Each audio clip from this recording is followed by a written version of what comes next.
Welcome, my sisters, to Friday night of Beyond the Bars 2021. I am Nkechi Taifa, Senior Fellow at the Center for Justice and President of the Taifa Group. If you missed last night, you missed phenomenal performances by the Impact Repertory Theater and Meah Pace, hosted by the phenomenal Fox Rich. Now, videos are going to be available of the entire Beyond the Bars, so just stay tuned. I'm rocking my Beyond the Bars t-shirt from last year. Hey, but I did order the one for this year, and hopefully you will do so as well. So I'm just waiting for it to come in the mail. Yep, it's been exactly 1 year since COVID has moved our convening virtually.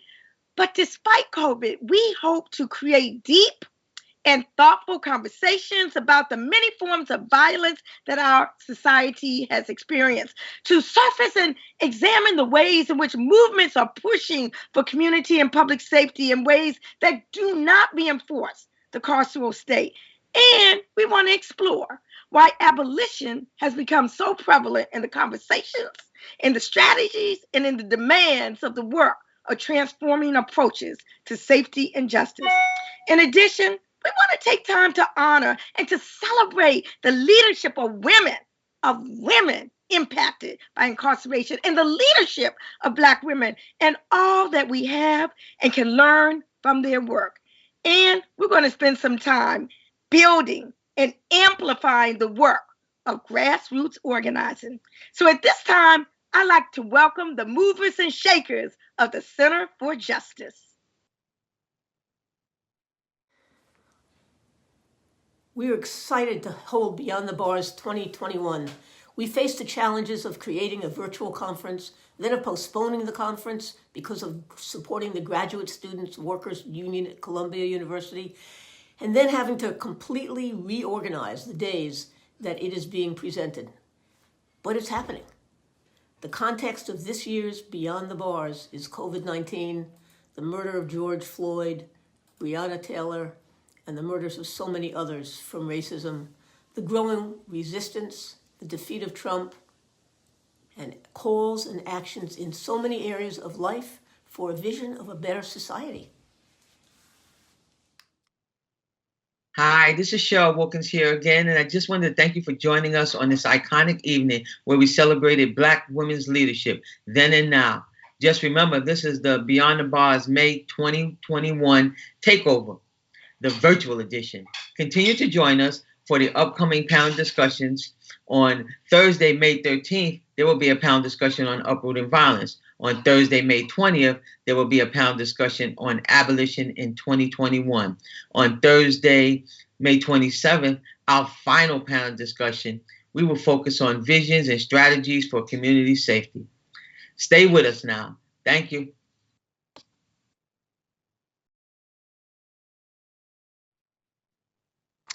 Thank you, Cheryl. Hi, everybody. My name is Greer Ellis, and I am part of the dynamic team at the Center for Justice.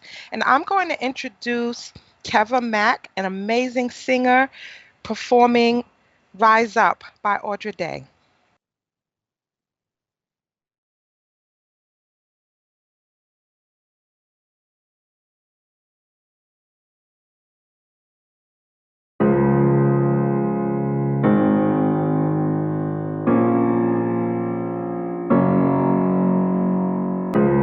You're broken down and tired of living life on a merry-go-round, and you can find the fighter, but I see it in you, so we gon' walk it out. Move mountains, we gonna walk it out. Move mountains.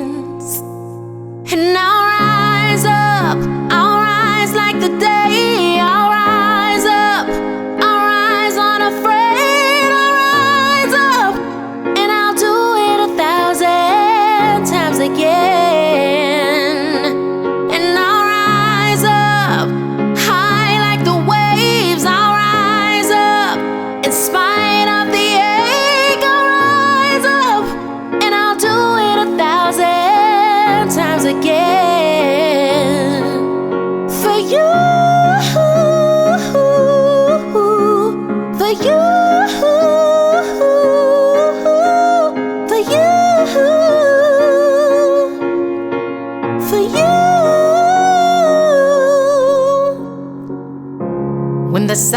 silence isn't quiet, and it feels like it's getting hard to breathe. I know you feel like dying, but I promise we'll take the world to its feet. Move mountains, bring it to its feet. Move mountains. And I'll rise up, I'll rise like the day. I'll rise up, I'll rise unafraid. I'll rise up, and I'll do it 1,000 times again. For you, for you, for you,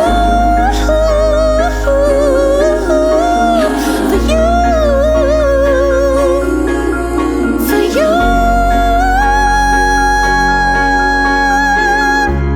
All we need is hope. And for that we have each other. And for that we have each other. And we will rise, we will rise, we'll rise.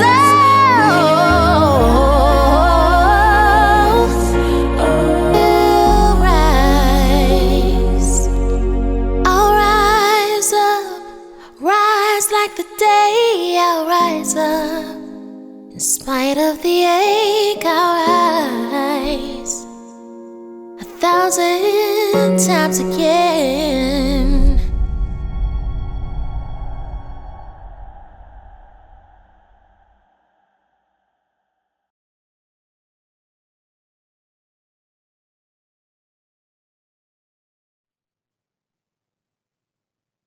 Wow, my sister. I always just love your performances.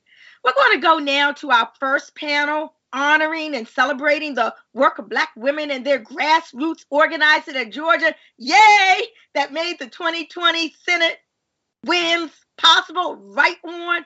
We are excited to be joined by my sister and colleague, Roberta, Tony Meyers Douglas, Fallon McClure, Fenika Miller, and Tiffany Williams Roberts. Take it away, Tony.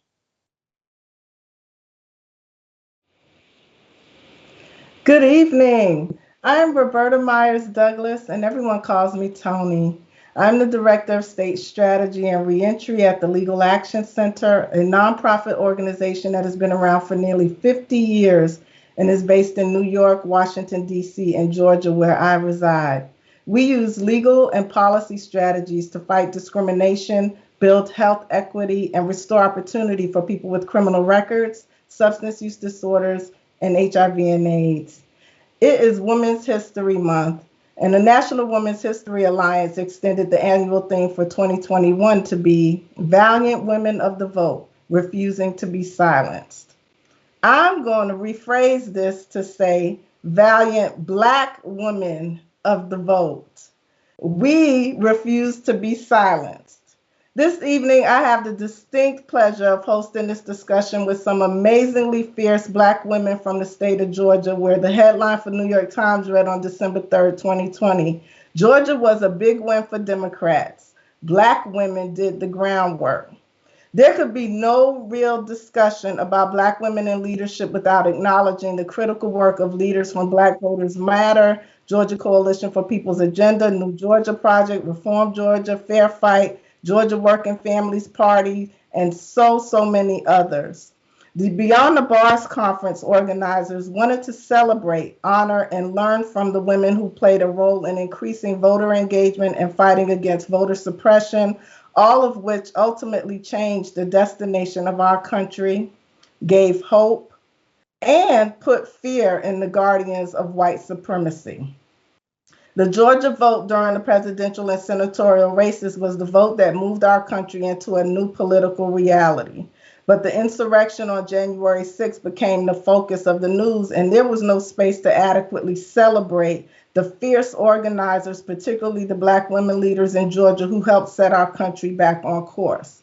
And that work does not stop. We are still fighting that fight.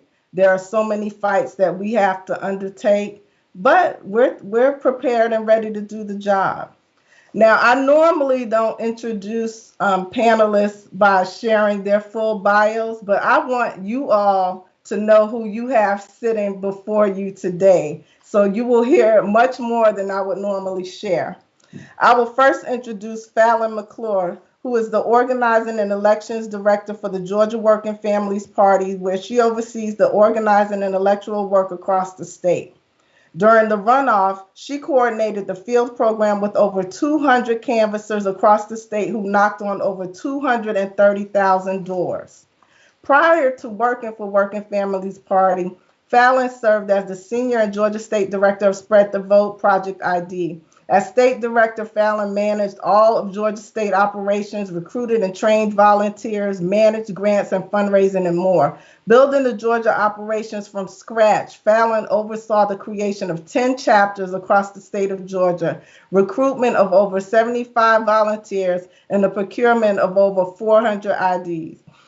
Additionally, she has been a guest speaker and panelist for various voting rights panels, presentations, and events at Georgia State University, Emory University, and Atlanta's John Marshall Law School. Before Spread the Vote, Fallon was the policy advocate at the ACLU of Georgia. While at the ACLU, Fallon focused her organizing and community work around voting rights and criminal justice reform. Given her passion and commitment to helping others, she has volunteered with the Georgia Justice Project to help people receive a second chance through criminal record expungement, and the Atlanta Volunteers Lawyers Foundation, where she helps low-income clients in landlord-tenant matters. Fallon is a Georgia native from Powder Springs. She received a Bachelor's of Arts in History at the Georgia State University and a Juris Doctorate from Atlanta's John Marshall Law School. Next, we have Fenika Miller, who is an accomplished professional and community leader with over 3 decades of experience in both private and governmental sectors.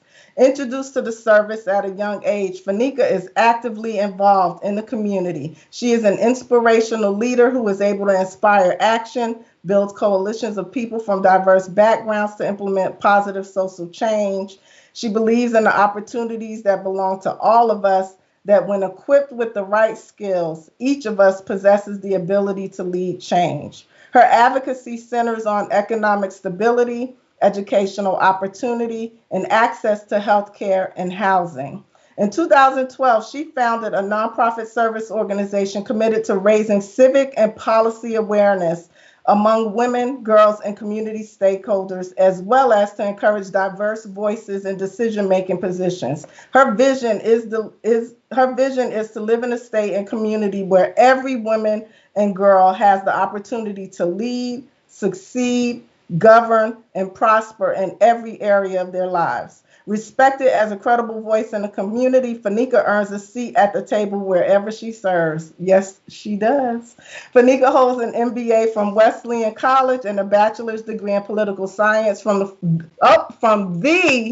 Fort Valley State University. She is a 2014 graduate of Leadership Robbins, acting chair of the Developmental Authority of Warner Robins, and is a business mentor for SCORE Middle Georgia. Fenika is also the proud owner of Succeed Co-work, an inclusive co-working community and entrepreneur incubator for women of color. And she has also served as one of Georgia's 16 Democratic presidential electors. And yes, we were cheering her on. Finally, and certainly not least, Tiffany Williams Roberts. She joined the Southern Center for Human Rights in April 2018 as the Community Engagement and Movement Building Council. Tiffany Roberts is a civil rights and criminal defense attorney in Atlanta. She has practiced criminal defense since 2008, first as a public defender with the Atlanta Judicial Circuit Public Defender, and later as a solo practitioner beginning in 2011. As a public defender, Tiffany represented hundreds of indigent clients facing felony prosecution and graduated from the Gideon's Promise Trial Advocacy Training Program. She expanded her private practice to include civil rights litigations, for victims of police abuse. A significant portion of Tiffany's practice is dedicated to pro bono representation of activists and organizers. She has been recognized by the Atlanta NAACP, DeKalb Lawyers Association, and Southern Center for Human Rights for movement lawyering and social justice activism. A community organizer, she co-founded police accountability organization Building Locally to Organize for Community Safety, called BLOCS for short, in 2008 to promote a holistic approach to public safety. In 2015, she co-founded Lawyers United for New Atlanta, also called LUNA, in response to calls for criminal justice reform in Atlanta courtrooms. She is also a founding member of the Atlanta chapter of the Global Black Lives Matter Network, which first convened in 2015. Tiffany was featured as a Critics' Choice for one of 4 Best Citizen Activists by Creative Loafing of Atlanta that same year. And I can tell you, I could probably spend another hour giving Tiffany all of her accolades. And she is an amazing mother, also raising another warrior for us. So I do not worry about what, passing on and continuing to bring new fighters into the fight for justice. So welcome, ladies. I am so excited to host this conversation with you all. I admire you. I love you. I get to work beside you at different points.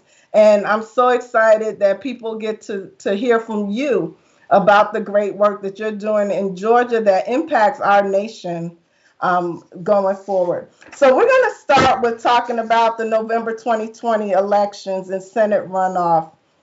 And Fallon, I'm gonna start with you, and if you can give some insight into some of the organizing strategy, when it started, and how folks began to mobilize and think about what needed to happen coming up on that election. You're muted. Whoops. Okay. So to be honest, I feel like we probably started like 10 years ago. For like folks that aren't from Georgia, that don't know and understand, like we have been building this movement, this power for years. It might have looked like it happened overnight because everyone kept, writing us off, but we saw the changes. We knew we had, our folks were getting more and more engaged. And if we just had some real true investment, like we knew this was going to happen, right? So I want to start there. We had, great folks and like Fenika, like I said, that have been doing this for like years and years and years. But when we're talking, I guess, more about, 2020 specifically, I guess, pretty much since, Stacey Abrams lost the gubernatorial, right? Folks have really been engaged in a way that we hadn't seen before. And so we've been planning and plotting and scheming, or whatever you want to call it, forever. But for like the real, I guess, real on the ground work, it got real heavy probably in maybe August, September. I think, people that don't live in this sort of political bubble like we do started being like, oh, wow, this can really be something. But I want to say that I don't think that, even though we knew it could be something, like we knew Reverend Warnock would be in a runoff, right? There was 20-something people in that race, but we weren't sure about John Ossoff, right? And so I think the magnitude, though, of it, hit in those few days after November. But I want to say probably like August, everyone got really into it. And everyone's like, all hands on deck, a million phone calls, text messages, knocks on every door, and coming up with, radical plans and putting them into place, even despite COVID and everything else that was happening in the country at the time. Fenika, do you want to add to that? Because I know it was a lot of us Georgians. We were so tired of getting all those text messages and phone calls, but they were necessary to get people to the polls, not only registered, but actually out to vote. Can you talk about some of the work that you were doing in the state, and particularly in Central Georgia, where folks might not even know nothing about Central Georgia? All roads lead to Central Georgia, right? Yeah, like Fallon said, the work really began 10 years ago. I remember when Leader Abrams, when she was first elected as the minority leader to the House, and she started her tour, through the rest of Georgia. We know that Atlanta is going to be okay, right? There's a lot of people doing work on the ground there. For me as an organizer, I left my job in corporate America on December 31st, 2019, because 2020 was coming. Right. And so began organizing boots on the ground in Bibb County and all across the 2nd, 8th, 12th, and 10th congressional districts. Because Atlanta can win, but Atlanta can't win without the rest of Georgia. And that is something, that organizers have been saying for at least a decade. And so began that work in January. And then, as Fallon mentioned, it ramped up with attention in August, with resources in August. But for, years before that, people have been on the ground organizing with no money, right?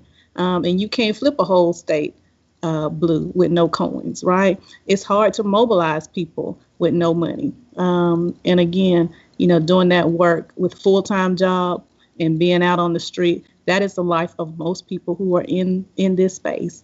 So y'all got a lot of text messages, a lot of postcards dropped, a lot of phone calls came. Folks came from everywhere because Georgia was the epicenter of the entire country in the middle of a pandemic. So it wasn't just that we had to, do that work because it was for Georgia. The entire country was dependent on us to do that work. Amen. Tiffany, let me bring you into the discussion to talk about, how important it is for institutions to be the foundation and support to organizing and playing a major role. Can you talk about some of the work that you are often doing to engage various institutional outfits in supporting the hard work of organizers, especially when there isn't a whole lot of money very often pouring in, like we were able to finally see with trying to get Georgia over the hump? Sure. So I work at Southern Center for Human Rights, which is a nonprofit law firm. And as Community Engagement and Movement Building Council, my job is to build relationships just on a consistent basis to further our mission of ending the criminalization of race and poverty. So we don't, in name, do electoral work. But what we found, the thing that's unique about Georgia, I hope, is that there is such a close-knit community of organizers who live at the intersections. So I understand that there are so many times when I might need to call a Fallon or a Fenika to figure out what their base needs to learn more about. And so working with institutions means it's important for the electorate to understand the value of a progressive prosecutor and what those issues are. What decisions do sheriffs make, right? And what are the positions that your candidates are taking? And so without engaging people on the issues that are closest to home, even voter turnout becomes more difficult, because why show up if nothing's going to change? And so the really important work that electoral organizers do and voter protection organizations do has to be married to a relationship to what at the core the people want from the institutions they fund. And so that's what I try to do in my work, both for Southern Center and as the social justice chair at my church, just getting to the importance of the issues that drive people to the polls. Excellent. Can y'all talk a little bit about how young people play a major role in movement building and organizing, and how were they engaged in some of this voting work? But there's so many issues going on in Georgia. Voting is one of many, when we talk about liberating our people and fighting oppression and white supremacy. But how have you all worked with young people, and what are some of the ways that you've engaged young people? And anybody can jump in. And Oh, I shouldn't do Fenika has the young people on lock. She has that. always been all about the young folks. So I'm like, whatever I have to say, I'm gonna defer to her. No way. No, we have all been in this work for a long time, right? I like to listen to young people, right? During the summer of protest last year, they told us exactly what they wanted. They took it to the streets across the entire country to say what democracy and what the communities needed to look like to them over the course. And I think we just need to listen and lean into them and then be a resource and a support to guide them along that journey.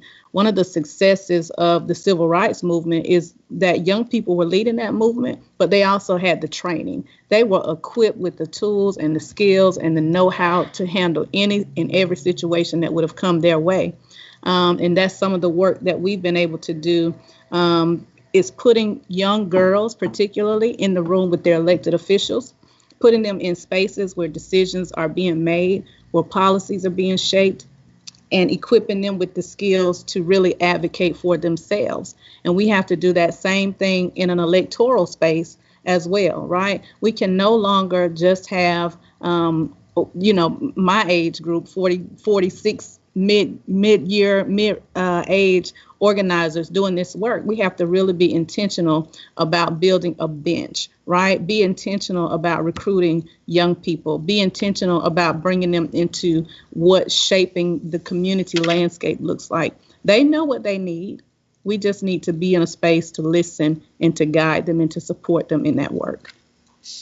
And I'll say in furtherance of that, our work at the Working Families Party, you mentioned when you said my bio, like we had like 200 canvassers across the state. Like a lot of our folks in leadership were under the age of 30. It was intentional. We wanted to give folks an opportunity to lead with, where we're not like hanging them out there, on their own. Like we're there to provide support and guidance, but like putting them into positions that some of them were like, wait, me? And I'm like, yeah, you can do this, right? And it was amazing. We had college students, on our canvas teams. We had, like they were amazing, right? They were out here super competitive. And I think one of our Athens group hit like the most doors, and but every day it was like, hey, are we going to beat the others? And they were running out of doors to knock on because they were like, so, and we were like, okay, we're gonna have to keep expanding our universe. But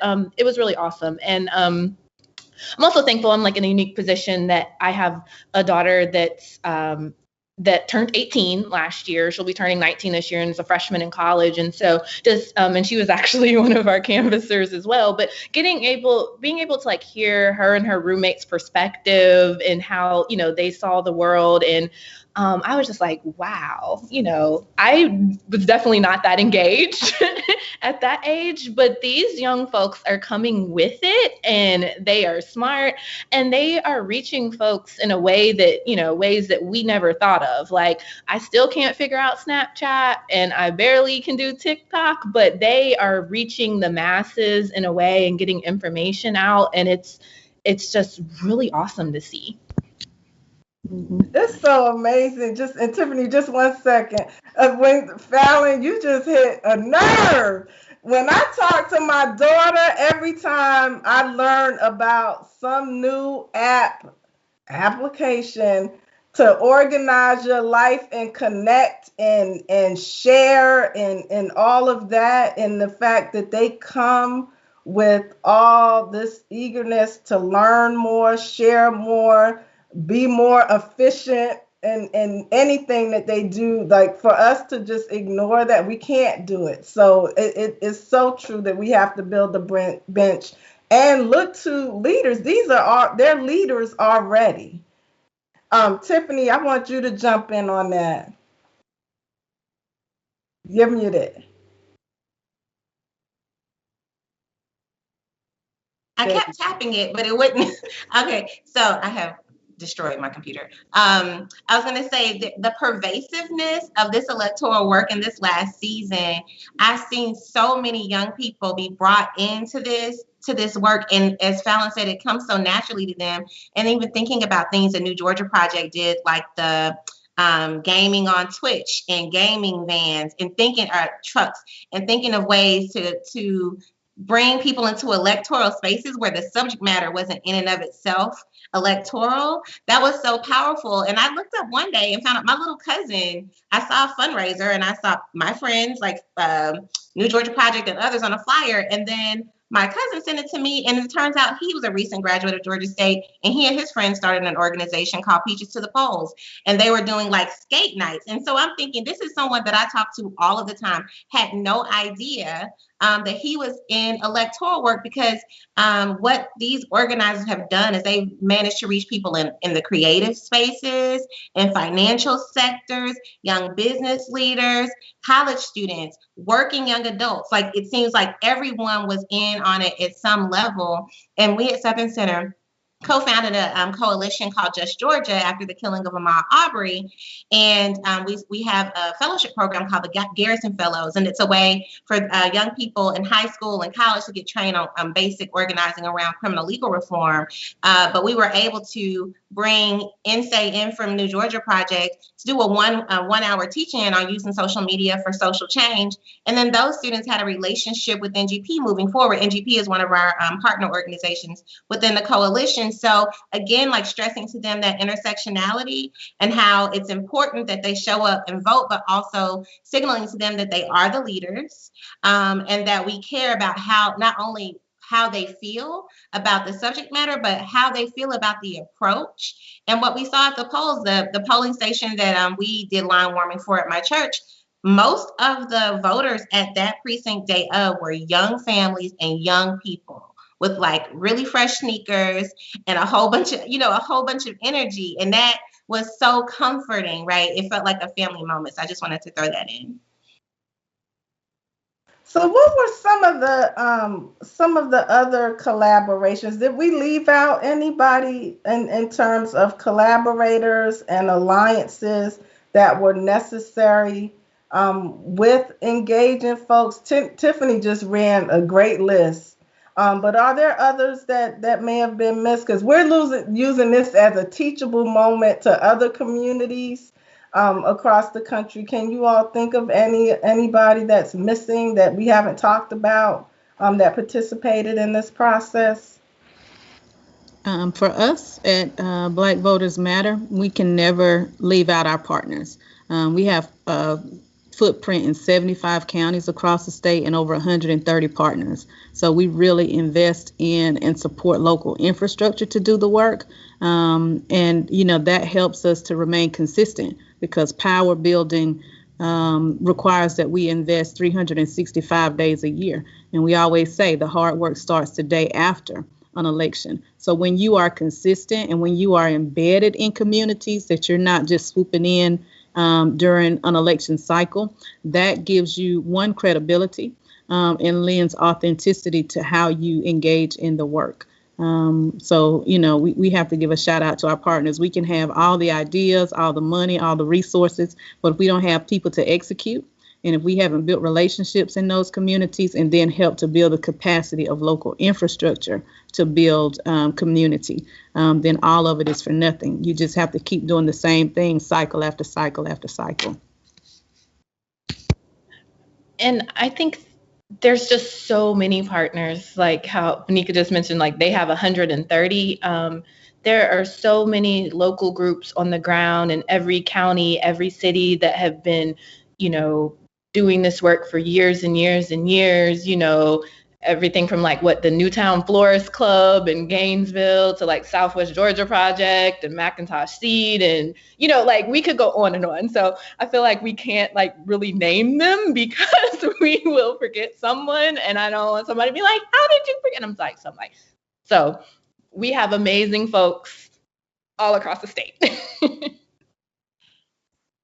And I'll just lift up just some groupings of people. So people of faith were really, really involved and have been historically, especially Black church, formerly incarcerated people like Women on the Rise, running campaigns to make sure in a place like Georgia where people are disqualified from voting, when they have been convicted of a crime and are under sentence, making sure that people know when they're able to vote. So there have been so many different groupings of people that have said, well, who are the folks that I'm around all the time? And then how can I make sure that they're able to get to the polls? And just want to lift up our elders who have been in this work for such a long time, like Georgia's Coalition for the People's Agenda, Ms. Helen Butler, and just honoring Evelyn Gibson Lowry is another Black woman who worked so long and so hard, really never stopped advocating for access to the franchise. She gave me my first job after I graduated from law school because I had nothing to do until I got bar results, and all I did was help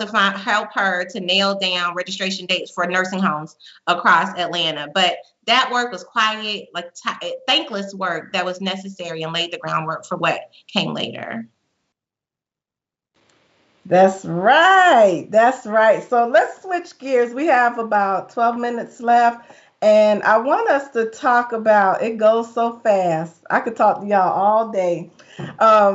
Black women leadership. And I think Fenika, Tiffany, y'all just really got us ready to really talk about that and describing the power and necessity of our work to organize communities. How does that happen? How does it continue?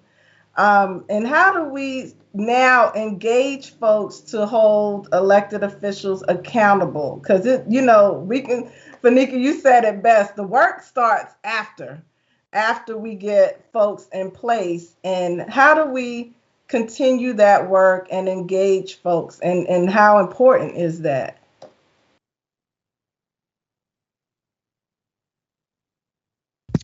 I'm sorry, I thought that was a Tiffany question first, but it's okay.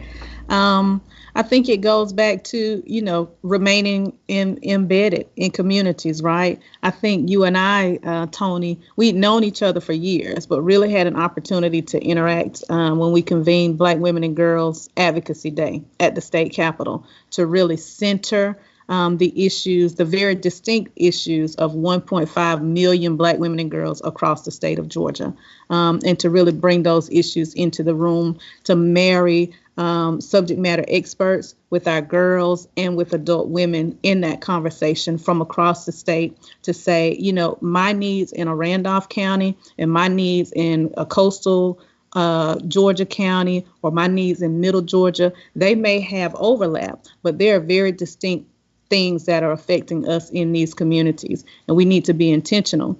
One thing I love about Black Voters Matter is that one of our 5 core principles is that we will trust and support the leadership of Black women, and we are unapologetic about that. When women place their names on the ballot, especially Black women, we need to show up and to support them. We can no longer be in a place of just recruiting candidates to run for office without intentional candidate development and then intentional investment into their campaigns, right? And then intentional volunteering on their campaigns. And that's how we transform the landscape. As we said earlier, our girls and Black women are already leading in every area in our communities. We just need to make sure that they are at the decision-making table.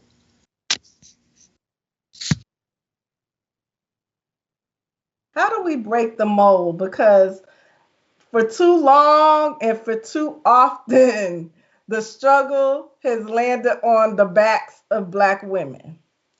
And we need people to understand that we have our own fight to fight and cannot carry the burden for everybody. Although we do it. We get in it, and often we're whoever is in need, we're working to bring along and to liberate everybody. But how do we break the mold of people seeing us? Because I do think that it's a visual that folks have. Let's call on the Black women to go out and grab this one and grab that one. And that it's not okay just to use us, but to recognize our power and establish that power in leadership, not just to come put somebody in leadership, as you started to talk about. Can y'all talk about that and what efforts we need to undertake to kind of break that cycle that lives within our own community?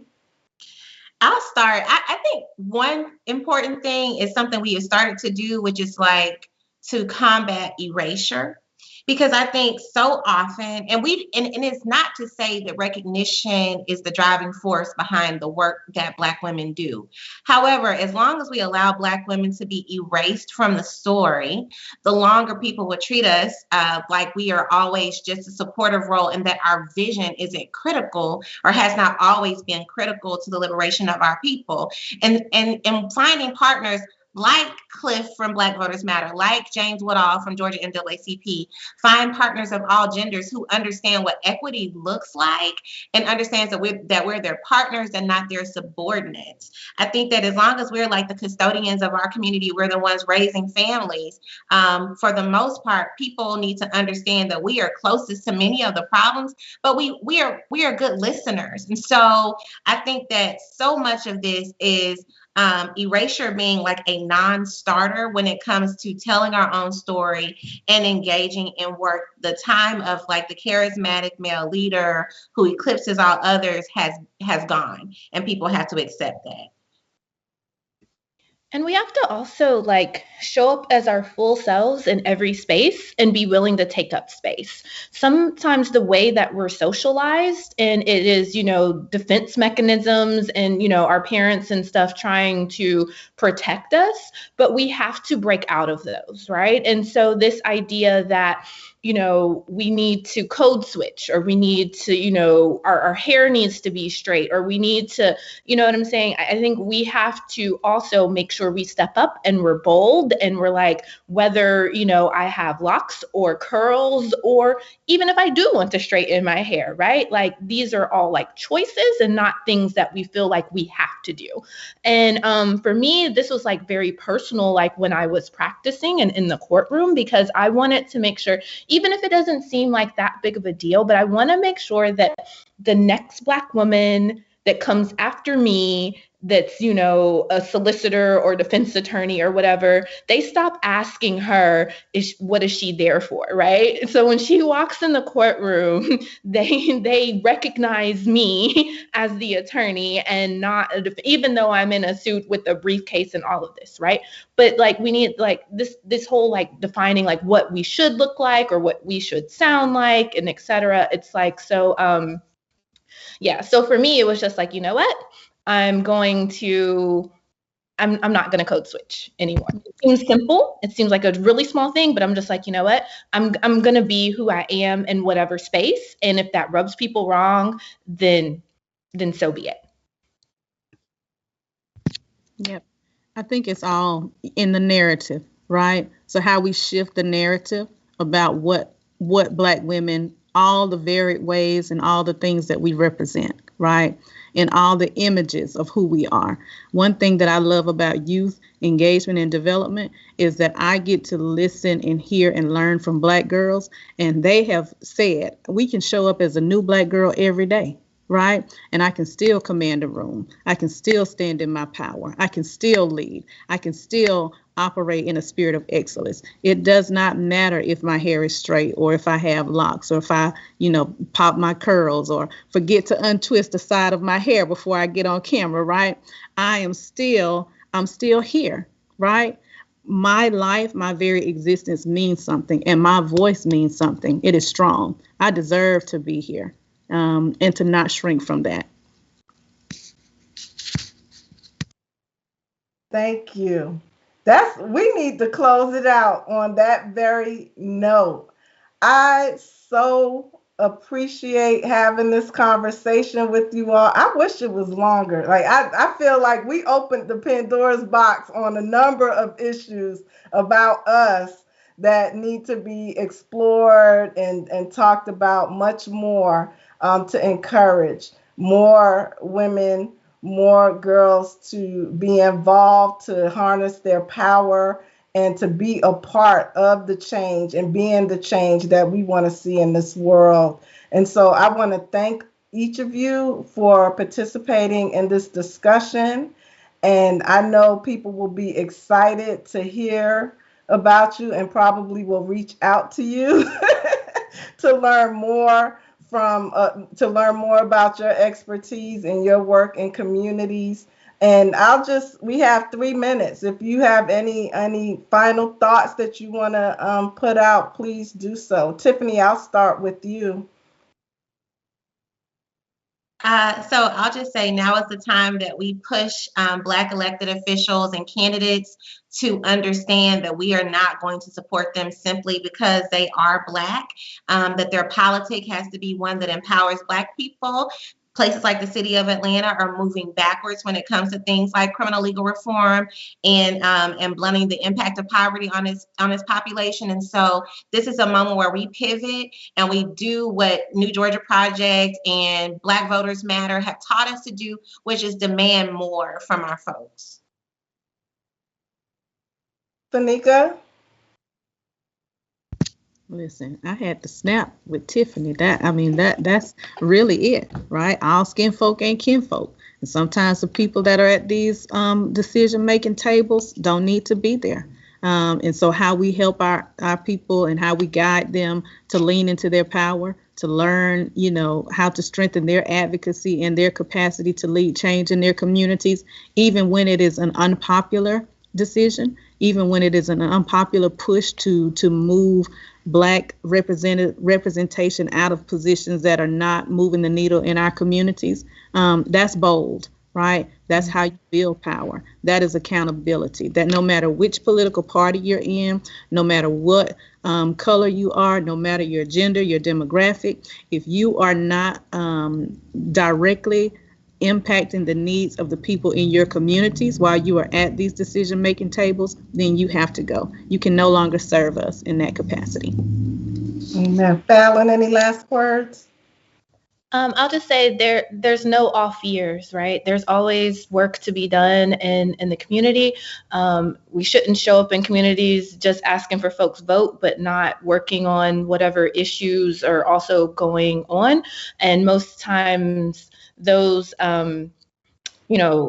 closest to the problem have all kinds of ideas and solutions. They just don't have the resources and the access. And so also just make sure anytime we're moving as an organizer and stuff and issues that you always take a step back and make sure you're listening to those on the ground. Thank you. I know people have learned a lot. And so on that note, I will close this panel out, and I hope everyone who's watching enjoyed the rest of the conference. Thank you, ladies.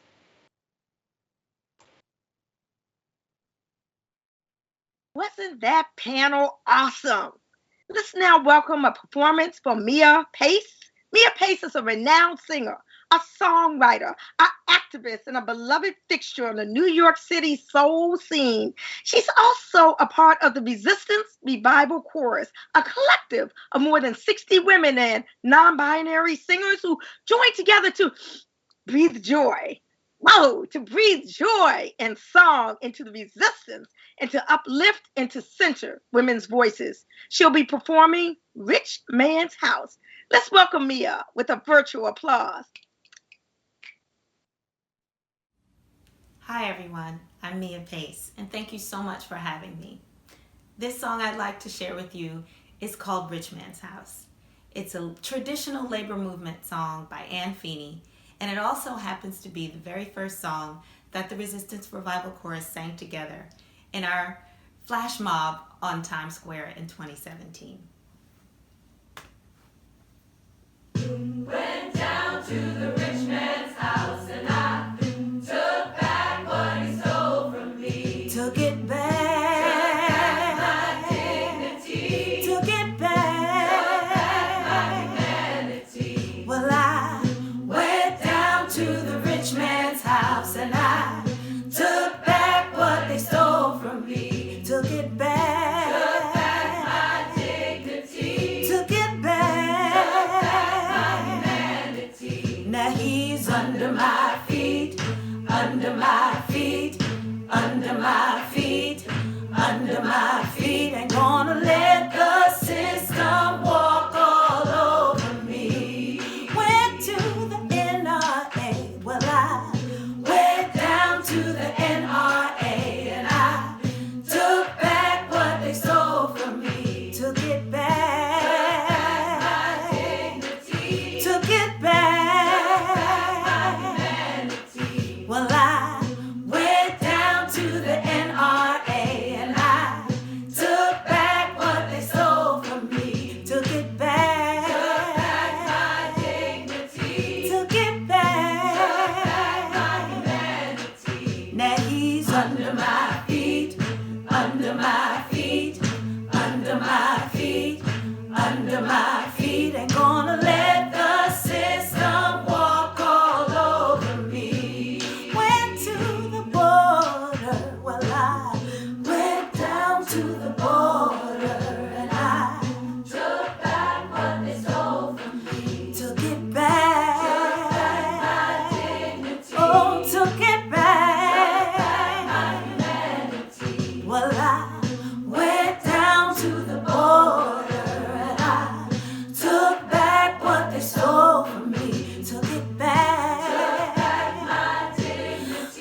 my feet, under my feet, under my feet. Ain't gonna let the system walk all over me.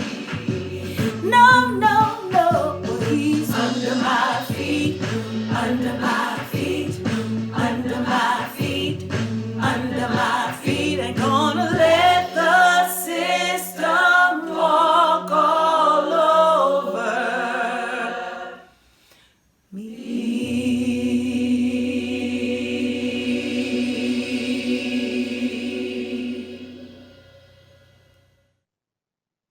Woo! Yes, indeed. Thanks so much, my soul sister, Meah Pace. Our last panel for the day celebrates and honors the leadership of Black women over many, many decades. We are so very excited to be joined by the legendary, iconic Angela Davis, the infathomable Andrea James, the shooting star LaTosha Brown, the organizer's organizer M. Adams, moderated by the unconquerable Dr. Barbara Ransby.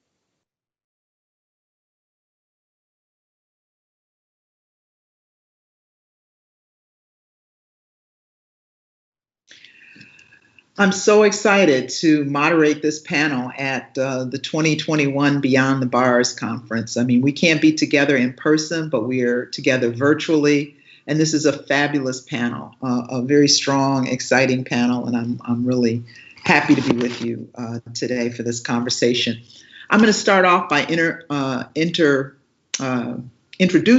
our panelists. And then we're going to just have a roundtable conversation. The rubric of this panel is Black women's leadership.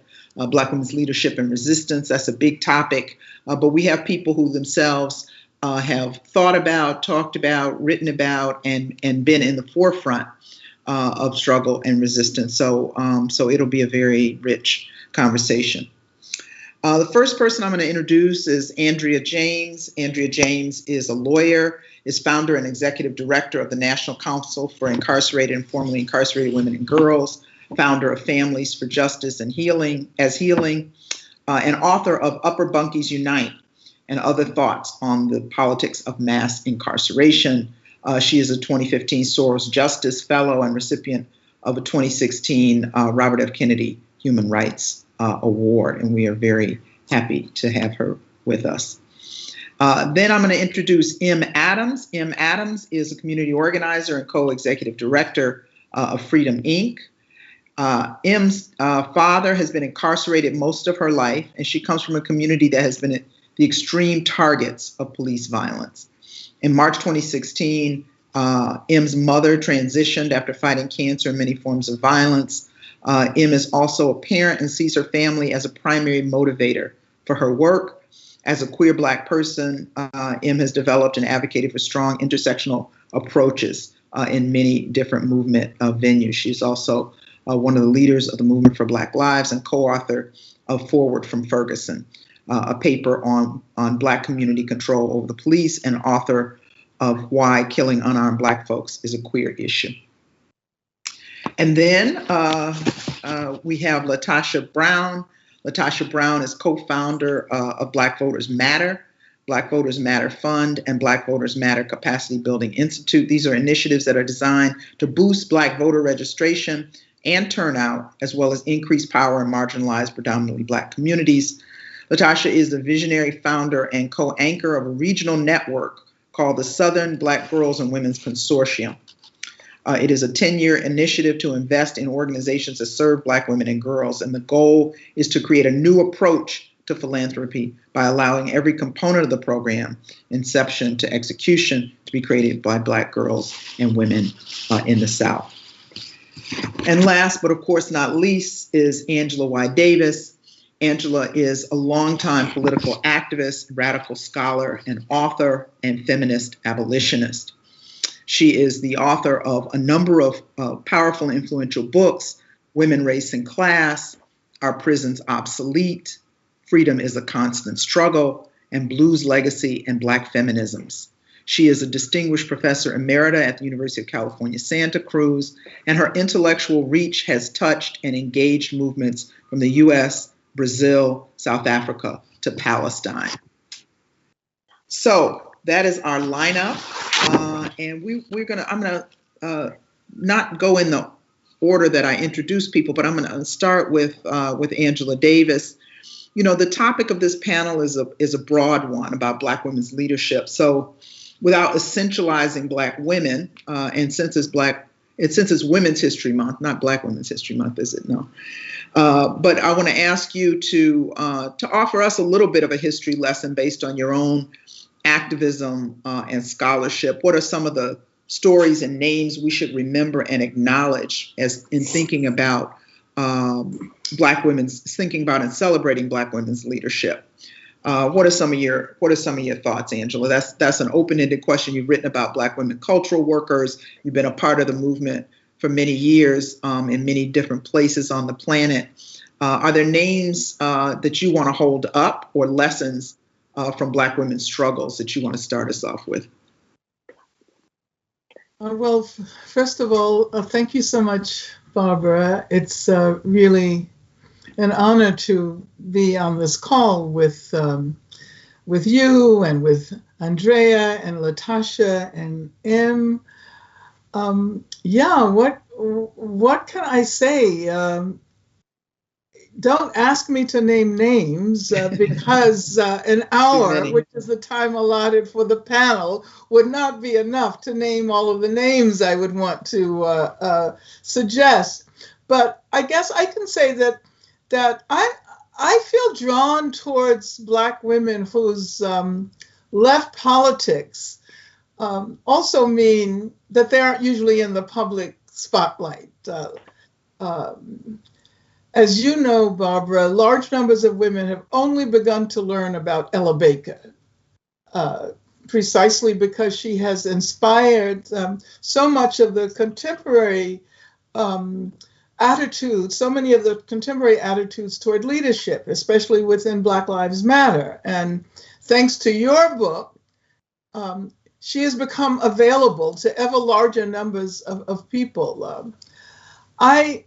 I think about Claudia Jones, for example, who Carol Boyce Davis wrote about in this wonderful book called Left of Karl Marx. And if people didn't know, she is literally buried to the left of Karl Marx, so that if one goes to Highgate Cemetery in London, to the very left of the huge monument marking Karl Marx grave is a somewhat less monumental gravestone for Claudia Jones. I think about Esther Cooper Jackson. Yes. I think about Dorothy Burnham. Both Esther and Dorothy are still alive. Dorothy is about to celebrate her 106th birthday next month. And certainly they represent those Black women who've been struggling to change our world, to change our society. So I think I'm drawn towards those Black women who have raised questions about the larger socioeconomic order and whose leadership has helped to move us in the direction of revolutionary change. But I also recognize that it is large numbers of Black women whose names we don't know, whom we have to learn how to pay tribute to. Yes. All of those women who refused to ride the bus in Montgomery in 1955, many of whom were domestic workers, and whose names probably will never be available to us, but we still have to honor them, because if not for their work, we would not be where we are today. But of course, Black women save the world before we save ourselves. And I think LaTosha knows that. And we know that Black women were responsible for the results of the last election, including what happened in Georgia. So thank you for all of the work that you and all of your sisters and comrades have done, LaTosha. And I think this notion of collective leadership is so important, to go back to Ella Baker.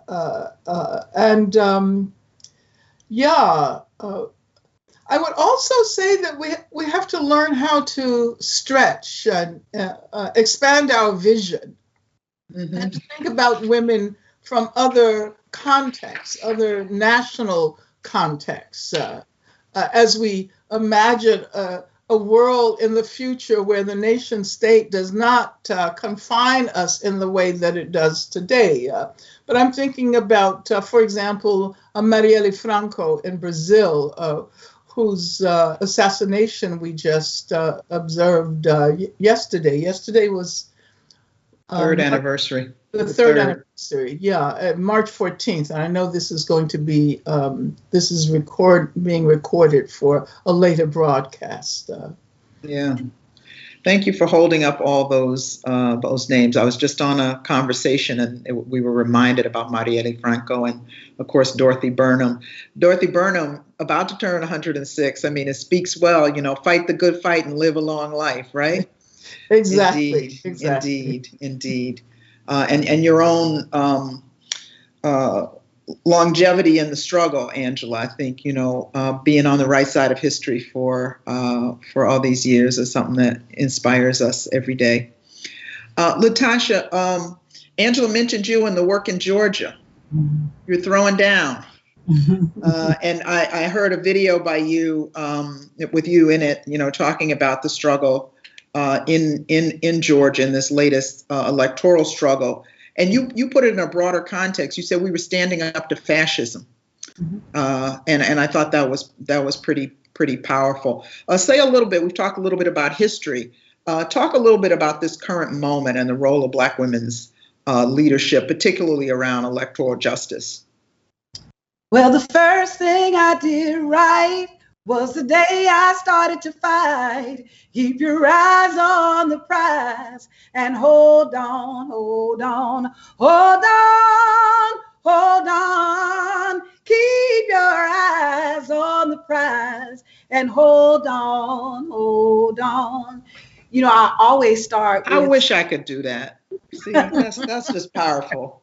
I always start with song for a couple of reasons. I do think that part of it is kind of quintessential around what inspires me about Black women, and part of the story of our contribution that goes untold in some ways. That part of it is, in many ways, we have been seen as these workhorses. And so we get work done, right? But I think part of the biggest contribution is that we are spirit healers. That part of Black women have always used our voice in a way that we're actually giving, we're giving substance and life to the circumstances in our community, giving hope. And even when I think about, Fannie Lou Hamer, who is someone who inspired me, that used her voice in so many different ways. But the way they found her and remembered her is she was a sister who was singing at the meetings. And I think about Nina Simone, and I think about Billie Holiday. I'm raising this because I think that there's a part of the work that we show up in really igniting our spirits and reviving our spirits. That part of what oppression does is it's not just the politics, it's not just the analysis around what is happening to us, but there's something that has to be that we tap into, which is our spirit, which is part of what I think our gifting is. And so even currently, what is happening right now, I think that oppression has had a certain kind of impact. The traumatic experience we've had for us not to believe in ourselves, to believe in our own voice, to believe in our thinking. And so I think what has been centered, even what happened in Georgia, on what happened in this country, is that fundamentally, when Black people were stepping up, it wasn't because we believed in the system. That fundamentally something in us, something was awakened in us, that literally we had agency. And that even in the midst, at the end of the day, we're less than 13% of the population. But we knew that there's a space, there's something about how we've used that from in the church tradition, in our faith traditions, in our movement traditions, that there's something around how we can ignite the spirit to actually move and to really tap into a larger part of our humanity, even though everything around us wants to to make us feel like we're subject, that our liberation is contingent upon white folks' acceptance of us. And so I raise that because I think that when we're looking at now, I do believe that there's a particular kind of awakening.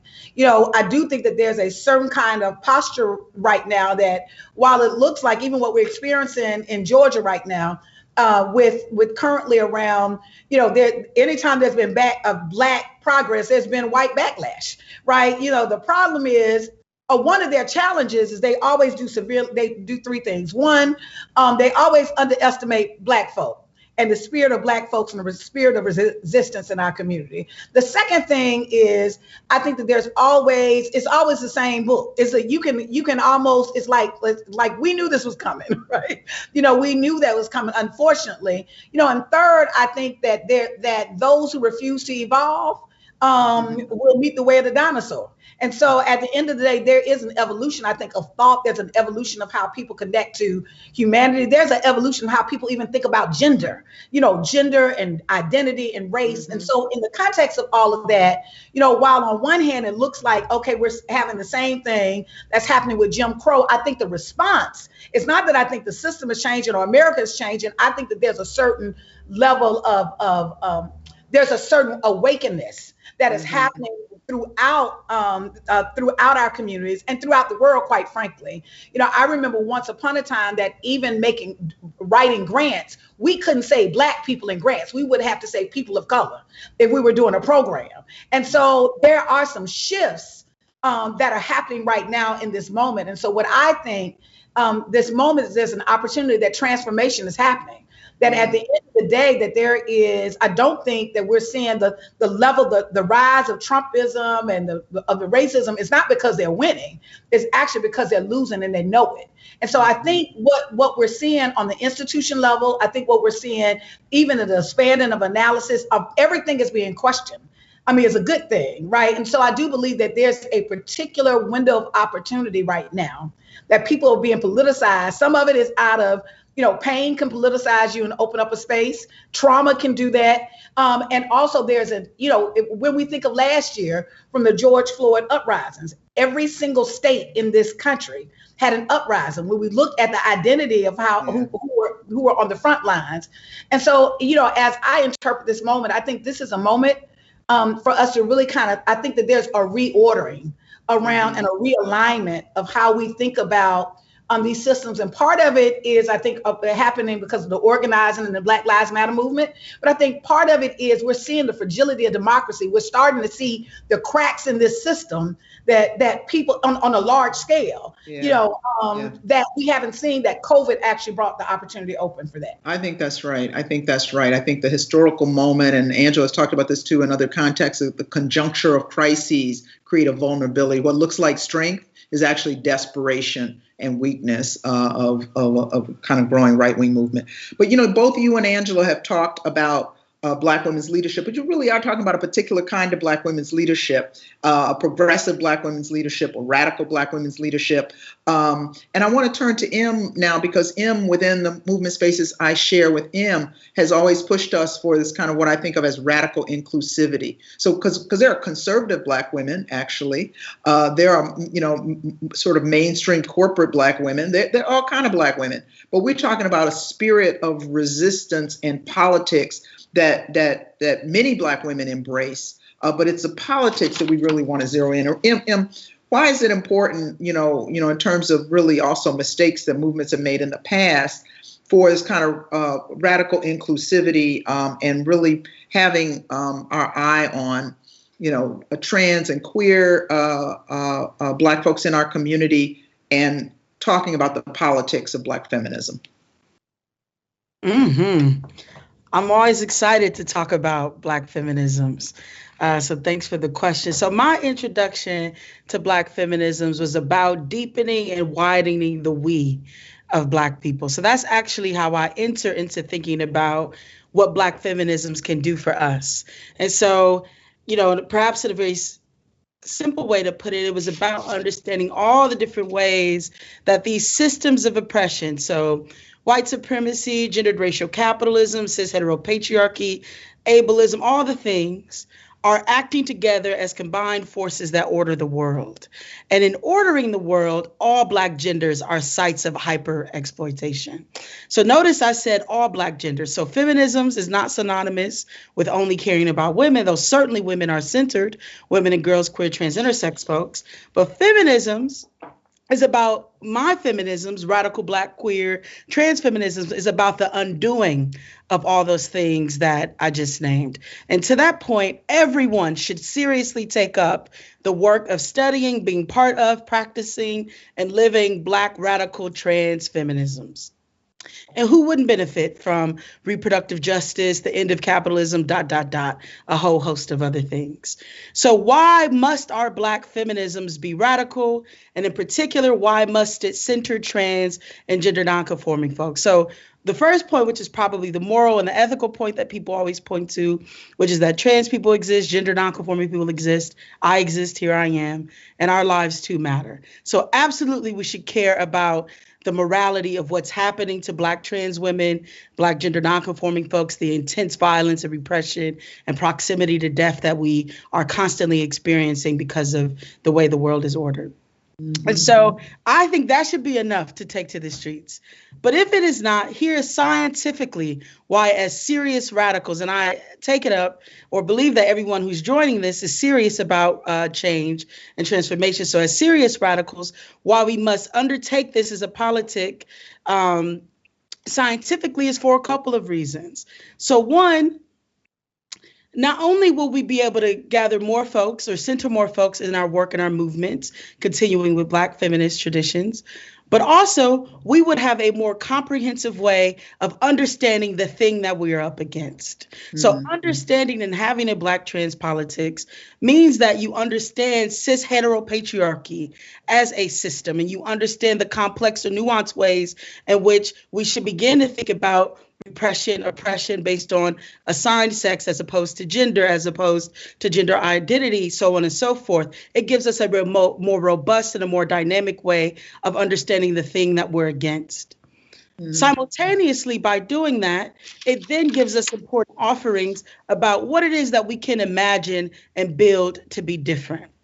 So just to give one quick example of what I might mean, and a bit out of the abstract maybe, is having a sense of cis heteropatriarchy allows us to think about not only that Black trans women are facing intense violence along with other Black cis women, but having that analysis gives us a way to examine family differently, mm-hmm. and gives us a way to think about what happens to people who breach social contracts differently. It allows us to challenge this concept of normativity inside of the Black community in a different way. And by doing all those things, we then create more pathways, I think, for people to move fully more into themselves, to everybody's gender expression, different ways to reimagine femininity, masculinity, how we are together, regardless of our individual sexual identities and gender orientation. Mm-hmm. And then I'll quickly say, and close here, is I really do think Black feminisms helps us to know and to center and think critically about all the different dimensions of power. And what I do think it does that is really important is it does not separate identity out from power. So we live in a neoliberal society that's all about labeling and labeling things a lot. And that while that is important, how I and what I call myself, it is not separate from these systems of power. And I think Black feminism helps us match identity with experience plus power. And that's why I think we all need to take it up seriously. Thank you, Em. You packed a lot into that answer for sure. I'm thinking, heteropatriarchy and racial capitalism and the larger structures of our society into which over which we respond with our Black feminist politics. So, Andrea, the work you do is so important around Black women and girls who are incarcerated. And oftentimes when we talk about feminism or progressive politics, we're talking about people who are incarcerated or have been incarcerated. And a lot of places in our movements have not centered the voices, leadership, experience emerging out of the work that you do, which is why it's so important. Your voice is so eloquent. Say a little bit about your work with incarcerated women and girls. This is Beyond the Bars conference, and we're talking about the challenge of the carceral state and the goal of abolition. You have, spoken about this, organized around this. Tell us a little bit about your work and how it fits into this larger issue of Black women's leadership and resistance. Well, we were women who were in a federal prison when we began to organize ourselves, and it was in 2010. Michelle Alexander's book had just come out. We were reading. Angela's books were not allowed in the prison. Mm-hmm. So my congratulations, Angela. Right. that means something, right? It didn't defeat my parents from making copies of books and writing a little note on top and sticking them on top of us for us. We used the classroom in the back of the prison to organize, and we also organized using Ruthie's book, Golden Gulag. And so those were really the readings that began to help us understand that we could organize ourselves. And so in 2010, we heard this uptick because of Michelle Alexander's book just caused some sort of uptick in the country about the need to end what was described then as mass incarceration. And we were about in Danbury, the federal prison in Danbury, we were about at that time almost 2,000 women crammed into that prison. And we heard nothing about ourselves. We heard nothing about the struggles of trying to parent from a payphone. We heard nothing about our children and the struggles that they were going through back home in our communities. And we sat in the yard one day, and a group of us decided that we were going to use our voices somehow, some way, to get our voices to reach outside the prison walls to be heard. The Center for Media and Democracy then exposed ALEC, the American Legislative Exchange Council, and we used to, just to keep our sanity, every night we would walk the track in the prison just to get outside and just to get some air and to stay outside as long as we could. And we would listen on our Claire transistor radios, this unpacking by the Center for Democracy, Media and Democracy of ALEC and them being the architects of this thing that they called mass incarceration. And we listened to that and we were like, wow, really? Well, we're going to figure out a way that we can do that on the outside from the other side, from a space of abolition. And we did at that time in that prison yard declare, sitting at that table, that our goal was going to be to end the incarceration of women and girls. We haven't wavered from that. We've gone through a significant struggle behind making that and declaring that and standing on that as our goal. But that has been our work ever since. And increasingly, when we came home, we still struggled as women to be centered in the conversation. Even during that time, over the years since 2010, when it comes to a conversation about ending what they still sometimes refer to as mass incarceration, we don't hear the voices of women who have had the direct experience, that know what it's like to live on a prison bunk, to be separated from our children and our communities and our families. And also about the history of our struggle as women who held down our communities for all of those years, since slavery, of holding our families together and caring for our loved ones who are entangled in this vicious system. And so we really struggled in the beginning, because even in that conversation, men were centered in that.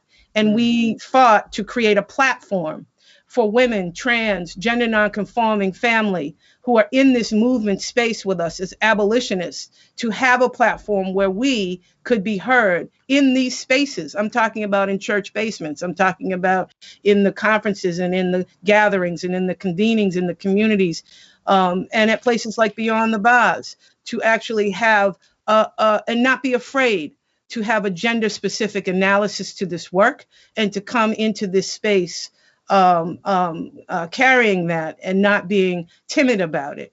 And that was what we set to do at the National Council. And then we started to bump up against, more recently, the same people that we had learned while walking that track and reading Angela and reading Ruthie about the architects of mass incarceration, we started to bump up against them at tables that we were at that were centering people like the Koch brothers, that were centering these architects of mass incarceration and expecting us to negotiate and to be a part of crafting things that they were now drafting. And that was just outrageous to us.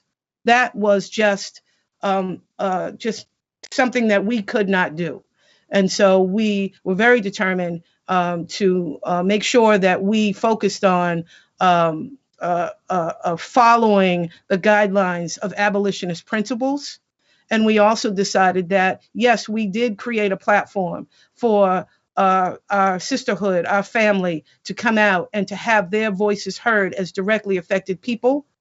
But that we demanded that if you want to share your life story as a person who knows what it's like to sleep in a prison, to be on a prison bunk, that's fine. That's your story. And you tell that story, and we need to have millions more of us sharing that story. But if you step outside of that space and you want to start to enter into the space of politics, of policy, you damn well better educate yourself.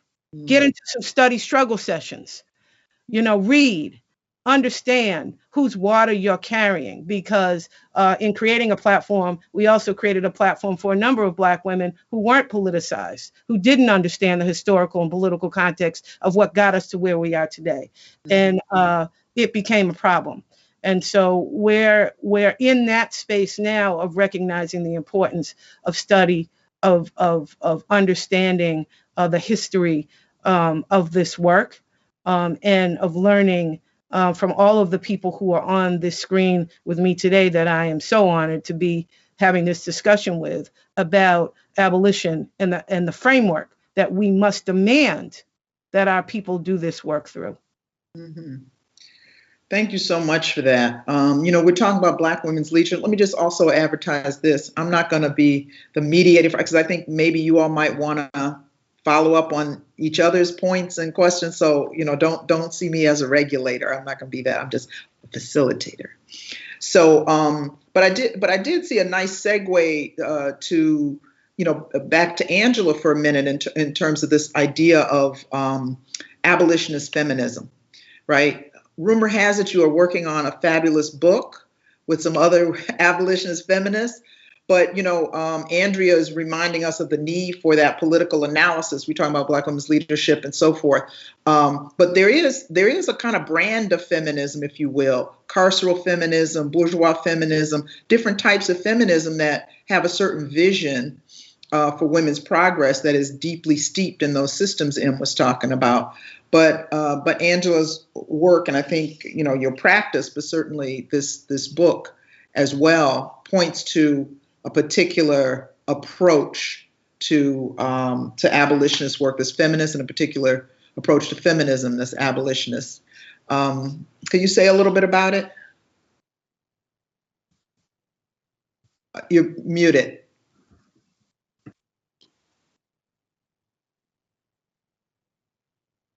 Okay. Sorry about that. First of all, thank you for mentioning the book. It's one of the hardest things I've ever done, because 4 of us are writing the book together. And it's, of course, Beth Ritchie, Erica Minus, Gina Dent, and myself. And we had actually decided to try to write a short book on abolition feminism before the pandemic. So we were already writing on Zoom and already doing what everybody is doing now in terms of communicating during the pandemic. So let me say that abolition feminism is anti-racist feminism in the first place. It's anti-capitalist feminism. And it follows in the tradition of anti-slavery abolitionism and anti-death penalty abolitionism. The point is that some institutions, speaking about the abolition part of it, are so repressive, so violent, so anti-human that they cannot be reformed. And I think increasingly people are recognizing this about the institutions of policing and the institutions of imprisonment. Throughout the history of both of these institutions, there have been constant efforts to reform them. As a matter of fact, you might say that the very history of the prison is a history of attempts to reform the prison. The reform began to happen at the very origin of the institution itself. And then we know, of course, that policing in the US has its roots in slavery, in the slave patrols. And these reforms that have been repeatedly called for over and over and over again have actually helped the institutions to become more repressive, more racist, more repressive. And I don't know why we can't understand now that reform is a myth. That reform is actually the glue that holds these institutions together. And if we don't break out of that framework of always calling for criminal justice reforms, we will simply be on the same treadmill going nowhere. So abolition needs the anti-racist, anti-capitalist feminism I was speaking about, not only because we need to keep women and trans and non-binary people in our vision, but because feminism can help us think more radically, to develop more radical strategies, to understand, for example, the relationship between carcerality and capitalism. When I speak about feminism, it's actually a kind of Marxist-inflective feminism that encourages us to think deeply about the structures of society.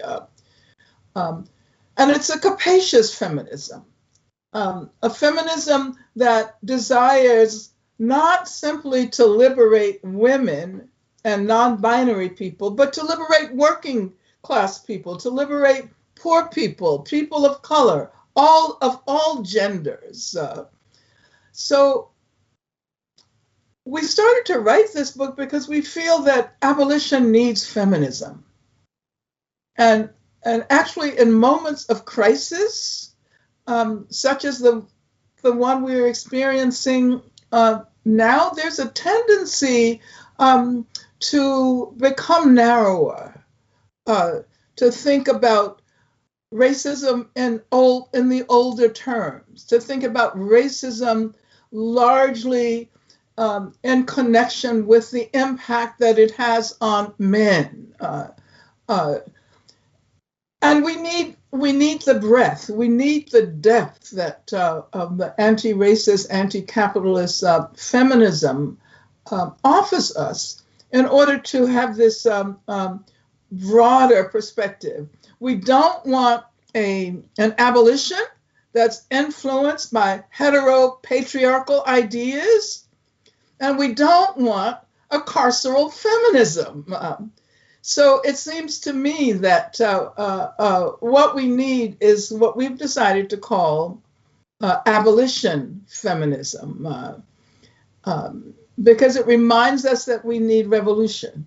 It reminds us that even as we engage in the politics that demand our attention day by day and the changes that we need currently, we have to also imagine a future in which we will no longer be constrained by capitalism. We have to free our minds to think about the possibility of emancipatory futures in which there will be free healthcare, there will be free education, in which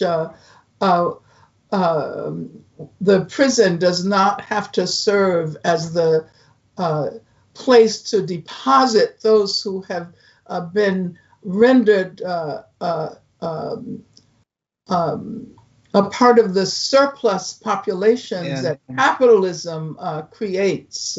So this is why I think it might be helpful. Hopefully it will be helpful. Hopefully it will encourage people to think a bit deeply. That's all we really want to do. Well, the answer is just the answer you gave right there, I think, is pushes us to have a more robust analysis, right? And I'm going to come to all of you and ask, what kinds of campaigns and demands do you think? LaTosha, did you want to jump in? I did. I'm reading your body language. I wanted just to kind of just share, just kind of the importance and reiterate what Sister Angela just said. Part of what I'll share my own experience. I live in South Fulton, Georgia. It's a new city that just incorporated. It is majority Black, vast majority Black. The average median income is $92,000 a year household, which is extremely high for Black communities. And we've created this city, South Fulton, and it's the exact same thing that we said we were leaving, right? The exact same model. And so, part of what I do think that is, and as we introduce these different frames, that part of what we have to do is not just continue to be responding to what exists, but we have to radically reimagine every system, or we will recreate what we're familiar with. Yes. And so part of really being able to, I remember, I always share this story. I remember going to the Olympics in England, and there was this belligerent, I won't go through the whole story, but there was this belligerent drunk man that I was scared to death because I was scared that the police were going to shoot him. And then to the point where I was looking for their guns, and then I had no clue that over 90% of their force don't carry guns. Mm-hmm. I had never imagined, for me, the identity, the way that I know a police officer is they have guns, right? I had never even imagined that a police officer could not have guns. And I'm raising this because I think part of why we literally have to create these different frames and really push our people that we're not just constantly responding. We're responding, even the work that we do in terms of our electoral justice work, the work that we're doing in that space is one, I'm very clear, it's about harm reduction. But we also have to really be able to bring and expand these frames, as my sister said earlier, that actually get people to start thinking about the possibilities of what exists without power. That we have to literally be able to help lean into that. But I think part of that is we also have to create space for people to envision, to giving people permission to envision, to also being accessible around language. Oftentimes we will get attached to, particularly in movements, and I think the radical, I think that we will get attached to language, right, in a way that actually disconnects us from our community and our people. And so I just offer that I do believe that in this moment, that because there is a particular kind of weakness of people are recognizing. I have my aunt is 87 years old, and now she's talking about we got to have something different. This was Miss American Democracy herself, right? Right, and she is like, they ain't gonna do right. So what we gonna do? And my point is, in these openings, when these openings come, like instead of all of our energy and just responding to what is, this is the moment that we have to introduce new concepts. But we also have to be mindful that the language is accessible, that the ideas themselves are co-created and collectively, not collectively inspired, but also developed, and that we create the grace and space for our community to be a part of the envisioning of what we want to do to move forward. Beautifully said. Beautifully said. Rumor has it you're an organizer. That's what I hear. Well, listen, CT Vivian, I will just say that CT Vivian, years ago, I never would attach to, I used to believe that to call myself an activist was arrogant. I felt like people should, I had such esteem for that. And I still, and so one day, CT Vivian told me, sister, you're a master organizer. And that was it. I was like, from that day forward, I was like, I'm an organizer, y'all. I'm gonna embrace it. I'm gonna embrace it. That's beautiful. I want to pull M back in, and then I'm gonna come back around to you, Andrea. But, we talk about abolitionist feminism, and a lot of people, I know Beth Ritchie and others, came to their abolition feminism through anti-violence work. So M has talked to me a lot and has pushed a lot of people in Movement for Black Lives also to think about an abolitionist frame that also deals with the issue of gender-based violence, right? And figures out, I think, in the spirit of what LaTosha's saying, that it's not just what we're against, but what we're for. It's not just abolishing, but it's building. M, you want to speak a little bit to this question of the importance of keeping gender-based violence in our minds as we talk about abolitionist demands? Mm-hmm. I think that so much of my work at Freedom Inc., which is the organization I'm based in Madison, is about working with survivors of gender-based violence and centering them and having them in leadership of the abolitionist movement. I do not think we can get to abolition without seriously addressing what we do with harm and violence inside of our communities, whether having this prison system exist or we replicate another because we have not dealt seriously with the issue.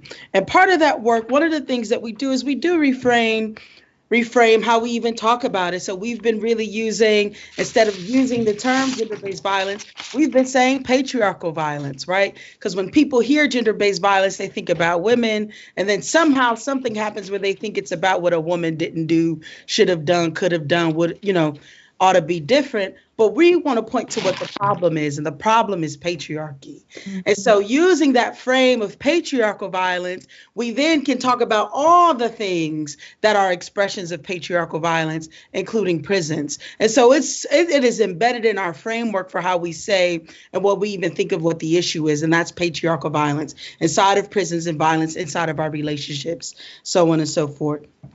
And by doing that work, I think that a couple things can happen. So one, if we center survivors in our work, not only will we be able to have more people be with us, because I do think there's a lot of people who are with us and saying that there's a problem with police and a problem with prisons, but we lose our folks when we don't take serious their needs, right? If we don't take serious our folks' needs, then here come the conservatives and the right-wingers who organize them around their very real fears, right? And so just as good organizers, lifting up LaTosha, just as good organizers, we've got to respond to what our folks' daily needs are. And so by centering folks, we can do that.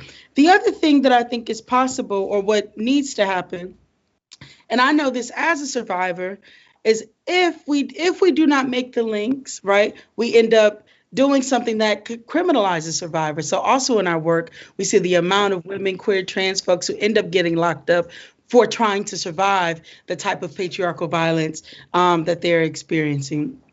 And the other thing that I think is really important inside of that, or what I think is possible, let me say this, what I know is possible inside of our work to really center the fight of abolishing patriarchal violence and how we do our abolition work, is that not only will we be able to take down the prisons, but we'll be able to take down all the ways that prisons cause harm. So right now, many of us still think about the spectacular forms, like the police shot them. We'll also then begin to account for the sexual assault done by police in prisons. We'll also begin to account for the rape done by police in prisons. We'll also begin to deal with all the different ways that police and prisons violate our body autonomy. And those things are missing from the conversation when we think we can deal with quote unquote gender-based violence as a secondary issue and not as a primary issue of the abolitionist struggle. So I think the time is now for us to center the fight to abolish patriarchal violence as how we are going to go about abolition. Thanks, Em. Thank you. Andrea, you have talked about the importance of an abolitionist agenda, but you've also spoken about participatory budgeting, talked about a whole number of. Am I right? Did I get that right? Did you? Yeah. Okay. All right. Yes. Yes. So talk to us about demands and campaigns and issues, and how are we translating. We know about voter repression. We know about the violence of the police in the streets. We know about so many of our people without housing. What are some of the issues we should be holding up now in this abolitionist feminist tradition? Well, one of the things that we do is we always make sure that we center the goal that we set for ourselves so that we never lose track, and we just literally center that and move in from that direction. And we had to figure out, how do you operationalize this immense goal of ending incarceration of women and girls? And for us, it meant that we went around the country for 3 years, literally, inside of prisons, state prisons, county jails, federal prisons. We went to small kitchen tables in Appalachia, in the South, in California, back home in Roxbury, where I'm from. We can tell. And everything in between. And we spoke to women, girls, our trans sisters, gender nonconforming family. And we talked about what is this that we need to do. We sat underneath an American flag in the prison yard every day that we were in that federal prison. And you will never, ever, ever look at an American flag ever again. You feel the weight and the oppression and the violence of the state. And that doesn't change. And so we knew to reach our goal, we could not rely upon this system dismantling itself anytime soon, or even within any kind of timely manner for the needs of our families and our communities. And at the same time, there was a narrative that has extracted millions and millions of dollars out of the space from organizers, that was a narrative that was called Reimagining Prisons. And we were tired of that narrative. We didn't want to reimagine prisons any longer, and we didn't want that to be the taking up the space and the energy of the thoughts. And so we did that 2.5 year listening tour, and then took the last 6 months and dumped everything on the table and brought our sisters back to the table to figure out what is our framework going to look like. And we named it Reimagining Communities. And it is inclusive of all the things that we've learned from Mariam Kaba, from Rukia Lumumba in Jackson, Mississippi, a people's assembly process, participatory defense. It includes participatory budgeting, which is at the bedrock of this work, because what we had to do was to teach ourselves to look at where the investments in our communities and in our neighborhoods have gone. Because we live right now where I'm sitting, where my family has lived in this house for 5 generations in Roxbury, in the most incarcerated corridor in the Commonwealth of Massachusetts. And we do our work under Reimagining Communities in those most incarcerated corridors around the country, led by the women who are formerly incarcerated. And every bit of our work includes our sisters who are inside on the prison bunk still. They advise us, and they're a part of every step that we make. And in Reimagining Communities, we literally create hyper-local organizing, led by the most directly affected women and girls in our neighborhoods. And it includes starting with participatory budgeting, participatory defense, transformative justice, people's assembly process. You're not coming up in here anymore talking about you're going to represent us if you are not part of this people's assembly process. And we create out of the participatory budgeting, Barbara, that you were referring to, a people's budget. So that you have all of these other budgets, but now you got the people's budget, and you have to contend with what the people say that they need and that they want. Something that Rukia Lumumba has been a phenomenal leader in teaching us about with her brother Chokwe in Jackson, Mississippi. And so we took all of those pieces and all of those components and said, the prisons are going to be there. The prisons are buildings. They are obsolete as far as we are concerned. They are places where we will gut our people from. And so using our framework of Reimagining Communities and all of the incredible learning that we are receiving from women and family, movement family around this country, taking those best things and making them work so that we can drain those places that they call prisons of our people. Thank you. Thank you for that.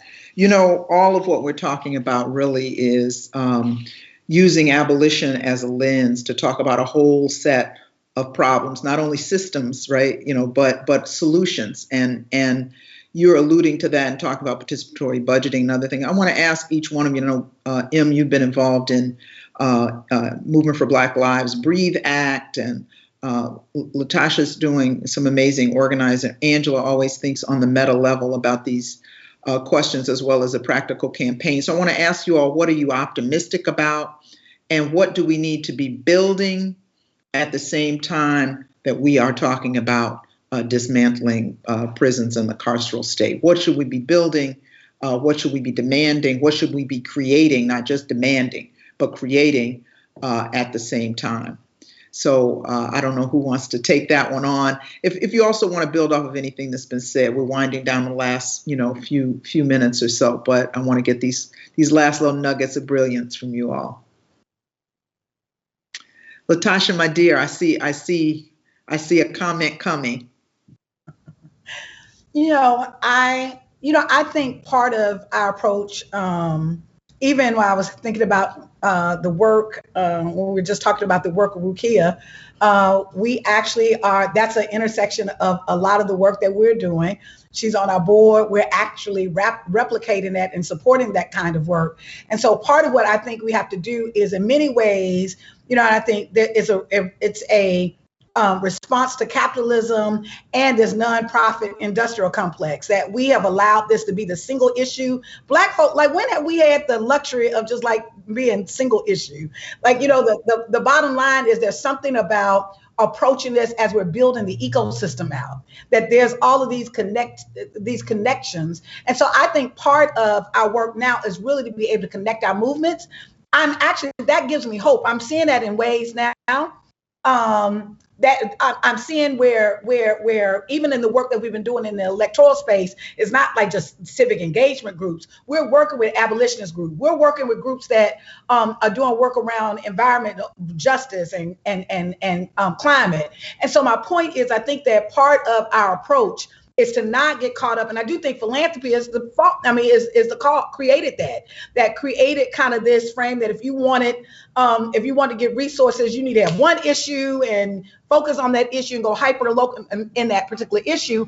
And it created, in many ways, it chopped up the work, right? And disconnected us in many ways. And so what I'm seeing now, as I'm seeing this resurgence of this kind of this interconnectedness to the work where we're building the ecosystem out. And so I think that there's kind of like three things. The first thing is we got to fight the oppression at hand. So what we have to do is reduce the harm right now. There's just no doubt about it. We've got to stop the harm. There can be no healing and the pain is still happening. So we've got to stop the harm right now. I think and that's one of the pieces in the short term. The second thing is, as we do that, as we approach that, we have to build kind of this organizing infrastructure. There's always been infrastructure in the Black community, including when we were we were enslaved. And the third and final thing is that's the vision piece. I think that we have to radically reimagine and be able to create spaces for people to radically reimagine.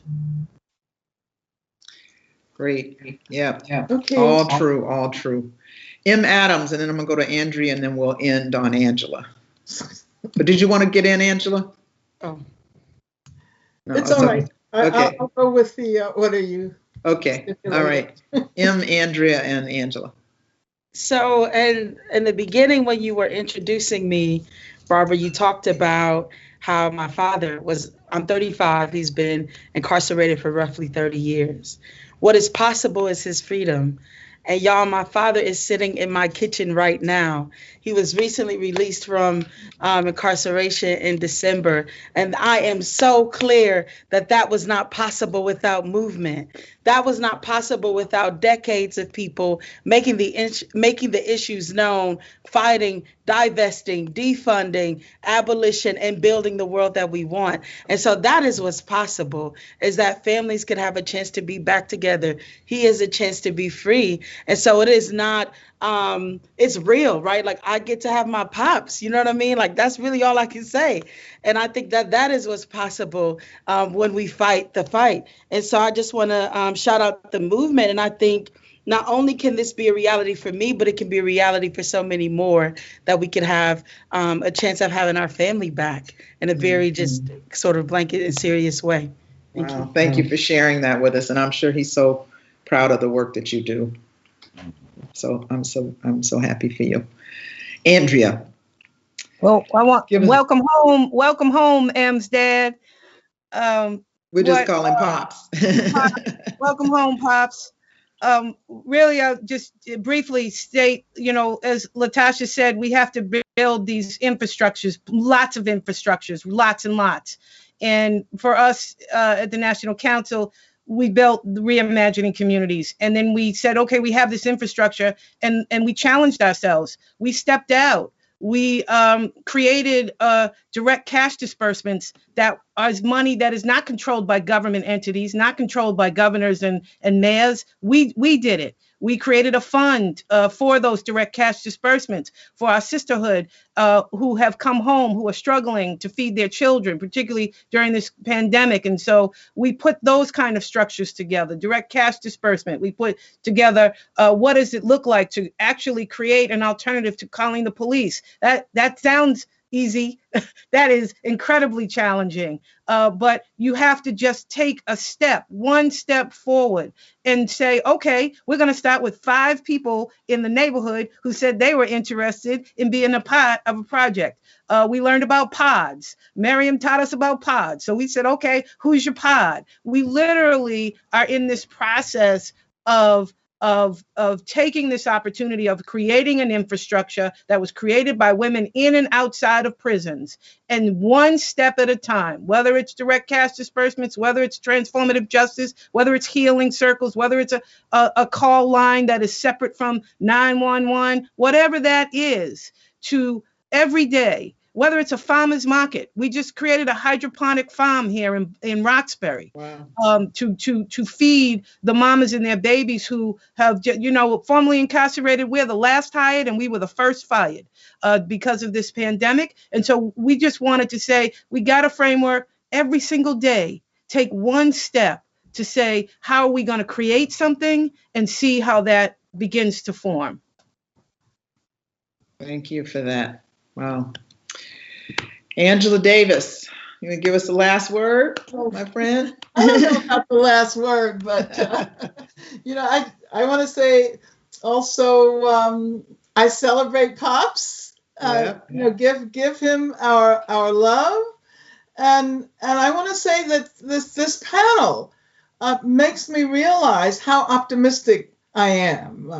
Listening to all of you and thinking about the work that Kathy and Cheryl and all the people in Beyond the Bars have done despite the pandemic to get this message out. And there's some people who assume that we're on the other side of the movement, that it has waned. Because they think of movement only when they see masses of people in the streets. And of course, that was exciting. The intensity, the numbers of people. Never before have so many people demonstrated against racism in the history of this country.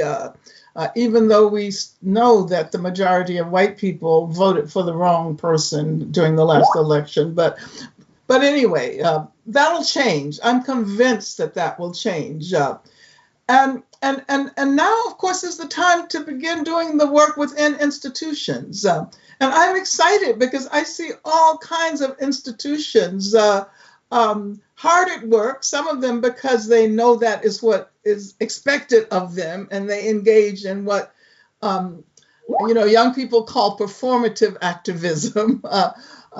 But there's serious work that's going on. I'm on the board of SF Jazz, for example. And we're hard at work trying to transform the organization.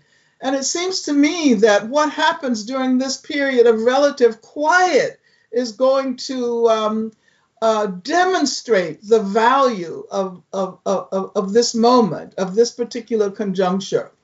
And finally, I want to say something about internationalism, because I think that is where we're lacking, and that is where we have to go. And as I was listening to M talking about the importance of addressing patriarchal violence, I was remembering that connection became clear to me in the context of work I was doing internationally, when in Brisbane, Australia, Sisters Inside developed a campaign that was called Stop State Sexual Assault. Mm-hmm. And the point was that sexual assault is not only committed by individuals, but it's committed by institutions. It's committed by by the prison.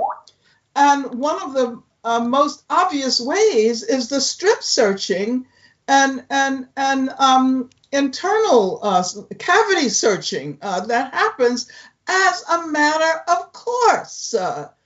And if I had time, I would tell a really interesting story about how that campaign began. But for us to be able to think of the state as an agent of sexual assault transforms our capacity to work against gender violence. And of course, we know that Marielle Franco from Brazil is combined her work against racism and on behalf of the LGBTQ community and for against militarization of the police. And that is inspiring to us. I think it's important because we live in the US for us to be disabused of our ideas, of any ideas that somehow we have the answer. We can learn a great deal from what is happening in Brazil, in South Africa, in Kurdistan, and all over the world. So I just want to say that, as a communist with a small c, I've always been an internationalist, and I've always found hope all over the planet. And I think this is the time for us and our movement here in the US to expand our internationalist reach and solidarity. Beautiful way for us to close out. We started off with this big, capacious category of Black women's leadership and resistance. We have seen the breadth and depth of Black women's leadership and brilliance, progressive and radical Black women's leadership and brilliance on this panel. It is testimony to the vision of Beyond the Bars and its planners that they brought this amazing group of women together. And I'm just honored to have moderated, appreciate, learn from, and am inspired by the work that you all do every single day. So thank you so much, and a luta continua.